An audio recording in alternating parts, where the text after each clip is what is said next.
Well, good morning, everybody. So it's Friday, and I'm just actually getting loaded for next week, and I got a little bit of a life lesson, or like a learning experience. Is you always treat people with respect because you never know what's going to happen or where you're going to run into somebody. So if you guys heard my infamous 3-day employee story, after he threatened to have me unalived and all that, I ran into him this morning.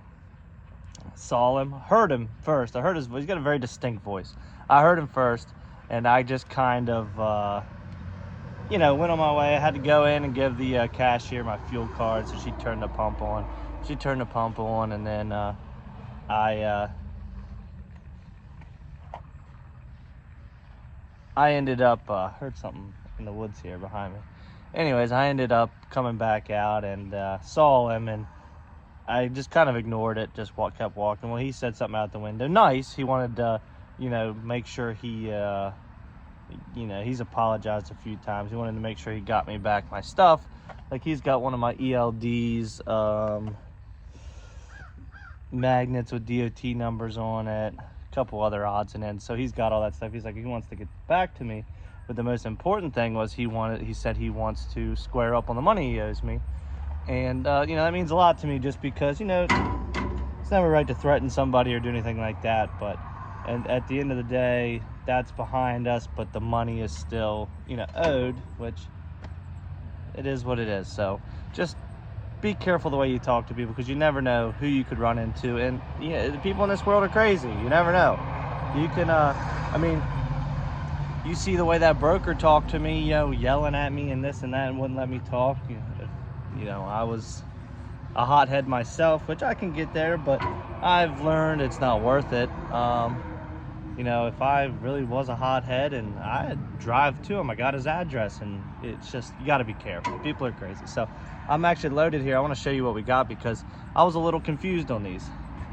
So remember how I said I was hauling all brand new 1500s? Lifts, wheels, tires. I was like, well, this is weird. I thought maybe at first I got the wrong vehicles. Check the VINs, check the stock numbers that they give them. And I was like, man, that's kind of odd. What's up with that? Well, I figured out these don't get wheels and tires. These got amp steps.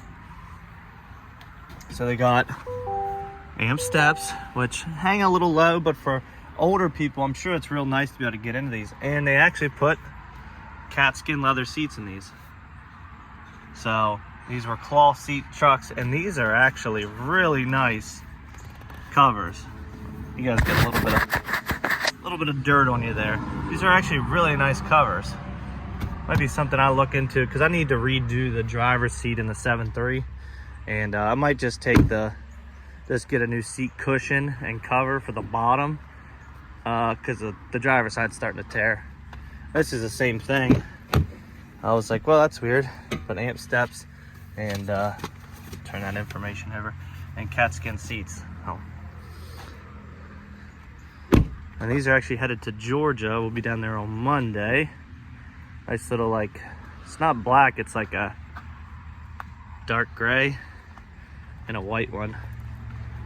And that's it. That's all they got. Now they're headed to the dealer, and we get to deliver them. And then we got us all loaded up, headed south. It's got fuel for 322 here in Mount Jackson. Always stop, gotta get a bev, and I always stop here and get cheap fuel. Some people make the argument about cheap fuel, not always good fuel.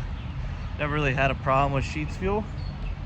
The only thing I ever had a problem with, go figure, is El Cheapo. Coming up 95 a while ago. It's probably been 2 years ago by now, and ended up having to replace the fuel filters twice after getting like 50 or 60 gallons from El Cheapo. But cost me money, trying to save money on fuel, and I learned my lesson on that one, excuse me. So we're headed to Odessa, Knoxville, before we deliver these, to pull 2 cars out. because I can hit that on the way back before they open tomorrow. I'll have enough time to do all that. So my delivery is about 2 hours away from there. I'll probably be able to start about 4 o'clock.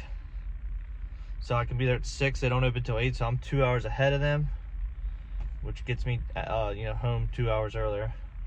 But I wanted to say is so I have this invoice from it's a big transport broker. I've dealt with them before, maybe 1 or 2 times. I have this invoice that is 20 days overdue. So I think it's like 35 days. So I'm like, I'd been keeping up on the guy I had dealt with. I'm like, hey, this invoice isn't paid. I sent an email to payables at the transport company. I just haven't heard anything. He's like, can you point me in the right direction or whatever? And he's like, yeah. So I've done that like 2 or 3 times. Obviously, he has done nothing. So I sent an email yesterday. Yesterday's Sunday. I sent an email yesterday. I'm like, hey, this invoice is 20 days overdue. I said, I have attempted, I've made multiple attempts and listed them out when I sent the emails to contact you guys regarding this. You guys said the check was in the mail.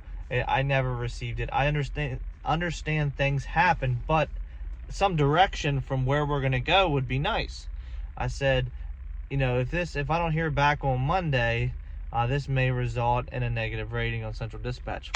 8 a.m. Email right back from them. Hey, we apologize for the inconvenience, and we see that we did mail a check and it hasn't been cashed yet, so we're just gonna set you up on ACH.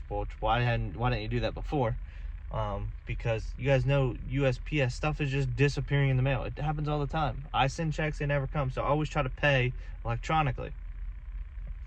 They're like, send us all your information and we'll get you paid via ACH today. And I was like, isn't that so funny how all I had to do was say, and in the email I said that I'll have to leave a negative rating to get somebody's attention. Sure enough, get somebody's attention, and they asked for a voided check and all that, and a copy of my invoice, and they're just gonna end up paying today. It's like, why has it gotta be so hard sometimes? I don't know, but let me find my keys to this thing and get the old 7.3 fired up. Call Adam back, because Adam just called me, and I told him I was finishing up the truck stop, which I was waiting in line, but now he probably just thinks I'm ignoring him because I'm too busy making YouTube videos. Well, the good news is we made it to Odessa in time to pull our cars out. Oh, that's water coming out of that. To pull our cars out so we can grab them early in the morning. We'll just park them out here with everything else, take the keys with us, and I don't know what the difference is. They got Mannheim gate passes for Odessa. I can't understand these guys anymore, nor do I want to try to. All right, well, we found our first one. This is Odessa, Knoxville, like I said.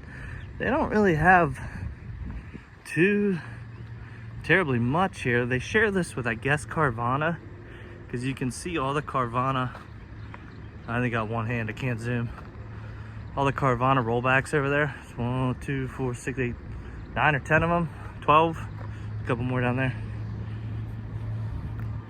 And they've got a whole Carvana sold section. So I don't know if this is just because they sell here or because of their financial issues, but like some of this stuff is rough. The first car I picked, these are both going to a buy here, pay here. First one has the radio broken out of it and all kinds of crap. Pretty sure this is my second one here. This Kia Soul, hold on. Ends in. Yeah, this is my second one here. But you can see they got like a little bit of everything. Like, why is this at an auction? Sucker's clean though. Sucker is clean though. But they're not cleaned out. They smell terrible. Last one smelled like weed. Got me a Mountain Dew though. So got me a free Mountain Dew. But yeah, like, but for buy here, pay here, and they're paying a pretty decent amount of money to get these back up to Maryland, so I'm not gonna complain at all. Like, they have the oddest assortment of stuff. Now that limo, I would take that. Carvana has like 5 Corvettes over there. Like C5, C6 Corvettes. And then there's junk row. Like, makes you wonder, like, how that ended up here. The Jeep, if these like repos that people strip down, or how this happens. But some of them are just look like they were good cars and people just took parts off of them. That one, obviously, they hit a body or something. All right, so mine are parked till the morning. I'll be back here probably about 6 a.m. They don't open till 9 in the office. So I was asking the lady, I was like, can you guys print these gate passes? Because they're Mannheim gate passes. They're not printed out like Odessa's small pieces of paper, if you know anything about those. And she's like, well, everybody in the office leaves at 3, but let me see. I guess she's like the head of transportation or something. She's like, let me see. They're probably already printed out. I just have to find them. And she came back with them, which was awesome because she really helped. And I was like, you guys are only open till 3? She's like, yeah, the office is only here 9 to 3. And she's like, if they're not printed out, I don't really have access to print those out. Like, I'm the only one here, like, with computer access, but I can't even print them out. And I was like, well, hell, you saved me them already being printed out. And she's like, yeah, it's kind of crazy because we have transporters come in here that are used to Odessa locations that are 24 hours a day. You know, like the one in DC used to be 24 hours. Stopped being 24 hours during Rona. I haven't been back there since. I don't know if they're still 24, but it's like so nice for people to be able to, you know, either pull your cars, load them up, and then go to sleep there because you can load them in whatever time it is, or wake up there, or come in the middle of the night to beat traffic. Not here. So now we have a little, I want to say it's 2 hours from here down to, let me put these keys somewhere. It's like 2 hours or so down to Blue Ridge, Georgia. And then we'll call it a night there. And then 2 hours back up in the morning. Like I said, we'll start around 4, be up here 6. That'll get us back, because he's going to Baltimore, which is not far from my house. Probably take about 30 miles or so from my house. So depending on what time I get there, might be able to miss traffic, be home in a decent time. We'll see. Because then I just got to rush back, get another load of these. Got a load of truck beds to do. I got 2 loads of truck beds to do, which I've been trying to find help for. Got a lot of other stuff going to Florida, which I found help for. So if you guys are in the area and want some work, let me know. I mean, you got to have obviously your own authority or willing to come like part-time company drive for me right now. But I'm kind of at the point where I got stuff everywhere. I got stuff in Florida, I got stuff in Michigan, I got all these trucks to run, and I'm more taking care of these trucks because, you know, I scored this contract. It's a good contract. I want to take care of them. And the little other filler stuff, a lot of my customers understand. You know, if I can use the brokerage to find somebody else to haul something, unless it's like a specialty item, they're okay with that. You know, and I'll do what I need to do. I'll go get the car and have the transporter meet me somewhere. You know, I'll go above and beyond if I need to, just to get the stuff moved if I can't handle it and it's one of my customers.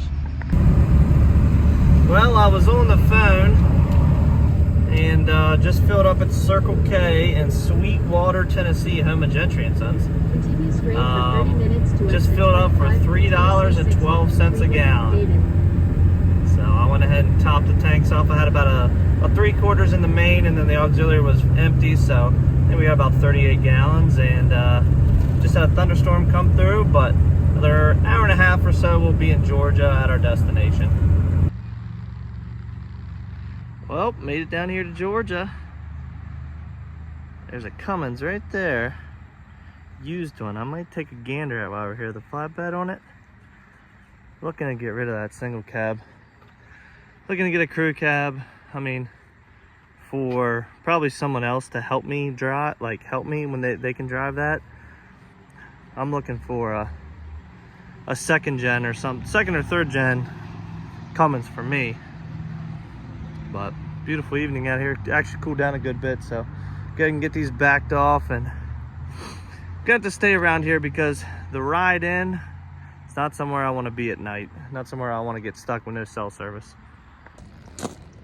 So I went to check out the price on that the one sitting up front. $47,500 for it. It's got 88,000 on it. And I got on their website and had no pictures of it, but look what I see sitting up here. Good old second gen. Let's go check her out. And people can give me crap all they want for running older equipment, say they got no power. I have no problem with the 7.3. You see all the problems people are having. Newer trucks, I'd rather have a bunch of old equipment and be able to run it and fix it for cheap.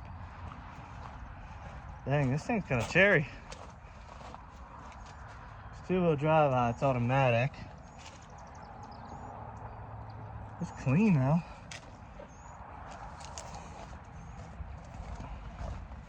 Fifth wheel rails in it. I mean, the paint's nice. No rust. Like we're down here in Georgia. Dang, frame as clean as can be. Bed rails are mint. Wonder what they want for this thing. It's unlocked. Man, this thing is cherry. I may have to see what the price on this thing is. You know, it's automatic. I like the two-wheel drive. I like it. No rust. I might have to inquire on this thing, see what they want for it.